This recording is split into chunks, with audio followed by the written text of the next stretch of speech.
You can go an entire day without anyone touching you.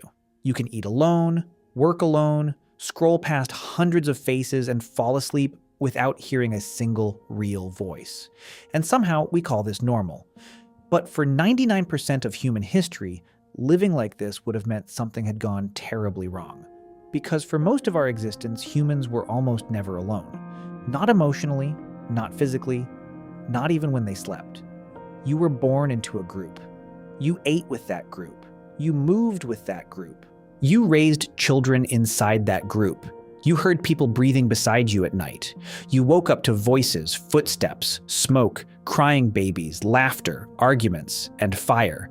Silence did not mean peace. Silence meant danger. So why does loneliness hurt so much? Why does your body react to isolation like a threat, even when you are sitting safely inside a locked room with food, water, electricity, and a phone full of people? The answer starts long before cities, long before bedrooms, long before the word loneliness existed. It starts with what being alone used to mean.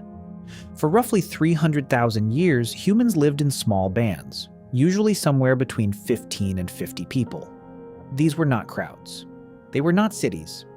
They were not strangers passing each other without eye contact. They were survival units. Everyone knew everyone. Everyone knew who was sick, who was angry, who had eaten, who had not eaten, who was pregnant, who was grieving, who was useful, who was dangerous, and who needed help. There was no private life in the way we understand it now. You did not wake up in a room by yourself. You did not eat breakfast alone at a table. You did not spend 8 hours staring at a glowing rectangle while your body forgot what another human voice sounded like. You slept near people because warmth mattered. You stayed near people because predators mattered. You shared food because hunger mattered. You paid attention to the mood of the group because exile could kill you. Being disliked was not just uncomfortable, it was dangerous. If the group stopped sharing with you, you starved. If no one watched your child while you gathered food, your child died. If you got injured and nobody cared, you were finished. And if you were left behind at night, the darkness had teeth. This is why the human brain became obsessed with other people. We track faces. We read tone. We notice rejection. We remember betrayal. We feel embarrassment like pain. We replay awkward conversations at 2 a.m. as if our survival depends on fixing them. Because for most of history, it did. Modern loneliness feels emotional, but it is built on an ancient survival alarm. Your body does not know that you have rent, Wi-Fi, frozen food, and a lock on the door. It knows that no one has touched you today. It knows that no one looked into your eyes for more than 2 seconds. It knows that you heard hundreds of voices through a screen, but none of them were speaking to you. And somewhere deep in the nervous system, something old starts asking a question. Where is the group? Let's start with children. Human babies are strange animals. A newborn horse can stand within hours. A baby chimp can cling to its mother. But a human baby is helpless for years. It cannot walk. It cannot feed itself. It cannot defend itself. It cannot regulate its own body. It cannot even sleep properly without help. For a long time, scientists called this the price of big brains. Human babies are born underdeveloped because if they stayed in the womb much longer, their heads would be too large to pass through the birth canal. But this created a problem. One mother alone could not do everything. She could not gather enough food, stay alert for predators, carry a child constantly, recover from birth, protect older children, and survive. So humans became cooperative breeders. That means children were not raised by two isolated parents in a private house. They were raised by mothers, fathers, grandparents, siblings, cousins, aunt-like figures, and older children. Anthropologist Sarah Hrdy spent years studying this idea, that humans survived not because one mother did everything, but because babies were raised by many hands. This is not a small detail. It means the first experience of being human was not independence. It was being held by a network. Your nervous system was built inside the expectation that other people would be nearby, that someone would hear you cry, that someone would notice if you disappeared, that someone would carry part of the weight. And then we built a world where 1 or 2 adults are expected to raise children almost alone, behind walls, far from relatives, while also working jobs, paying bills, answering messages, and pretending this is normal. It is not normal. It is recent. For most of human history, the tribe was the original daycare, hospital, school, security system, retirement plan, and therapy session. Not because ancient life was gentle, it was not. People got injured, children died, predators hunted at night, food ran out, weather changed. A bad infection could end your life, but suffering was usually witnessed. That matters. If you were hungry, others knew. If you were sick, others saw. If someone died, grief happened in public. If a child was born, the group heard it. If a conflict happened, it did not disappear into private messages and silent resentment. Life was harder, but it was less hidden. Today, someone can be falling apart in an apartment and no one knows. Someone can go days without a real conversation, weeks without being touched, months without feeling needed by another person. And because they have a phone, a job, food delivery, and entertainment, the world assumes they are fine. But the body does not. The body was not designed to suffer invisibly. Here's where it gets interesting. John Cacioppo, one of the scientists who helped define modern loneliness research, found that lonely people do not just feel sad. Their brains become more alert to threat, as if the social world itself has become dangerous. And that makes sense if you understand where the feeling came from. To the ancient brain, isolation was not symbolic. It was practical. It meant fewer allies, less protection, less food, less chance of surviving the night. This is why being excluded from a group can feel so humiliating. This is why silence from someone you care about can feel like panic. This is why isolation does not feel neutral, even when you chose it. Your brain evolved in a world where connection was not a lifestyle choice. It was infrastructure. And then, about 10,000 years ago, something changed. We stopped moving. Humans started farming. Farming meant staying in one place. Staying in one place meant permanent homes. Permanent homes meant property. Property meant boundaries. Boundaries meant walls.